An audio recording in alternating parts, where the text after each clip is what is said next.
ဒါကတော့ဒီထိုင်းနိုင်ငံမှာရှိတဲ့ကောင်လေးနဲ့ကောင်မလေးစုံတွဲနှစ်တွဲပေါ့နော်စုံတွဲတစ်တွဲ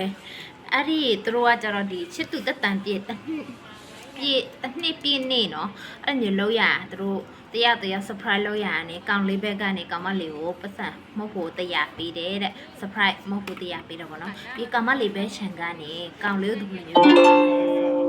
ကောင်လေးဒီကောင်မလေးတွေနဲ့ easy ကလေးပြောရတဲ့စကားတွေတခြားမိန်းကလေးတွေနဲ့ပေါ့နော်အမျိုးမဟုတ်တရံနဲ့ပြောရတဲ့စကားတွေ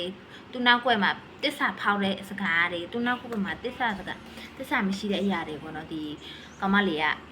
စာရွက်နဲ့မိတူကူပြီးတော့ကောင်လေးကိုမျက်စိမှဲ့ခိုင်းတယ်ပေါ့နော်မှဲ့ခိုင်းပြီးသူ surprise ပြလုပ်လိုက်ကောင်လေးကကျတော့သူကြည့်တယ်နော်ကြည့်တော့သူအရင်ဆုံးအံ့ဩနေတယ်ကောင်မလေးဘယ်လိုတိလေပုံစံပေါ့နော်အံ့ဩနေတဲ့အချိန်မှာကောင်မလေးကဖတ်ကြည့်လေတဲ့ကောင်လေးကသူ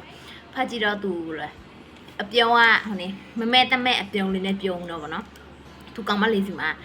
ခွင့်တောင်းတယ်နောက်တစ်ခါသူ့ဖွင့်လို့ပေါ့နော်ခွင့်တောင်းတဲ့အချိန်မှာ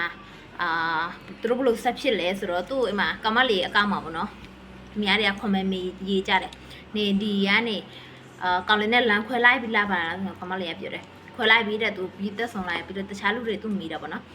နေဘာလို့မငိုတာလဲတဲ့ကောင်မလေးကပြောတယ်သူငိုလာတာဝါပြီးတဲ့သူမျက်နှာကြည့်ကြည့်လေသူမျက်နှာသူပြုံးနေတာသူရဲ့ရင်ထဲမှာဘယ်လောက်ခံစားနေရလဲဆိုတာပေါ်တယ်နော်အားကြောင့်မလို့ဒီလာရှိတဲ့ကောင်နေကောင်မလေးတွေပေါ့နော်တယောက်တစ္ဆာမဖောက်ကြပါနဲ့လို့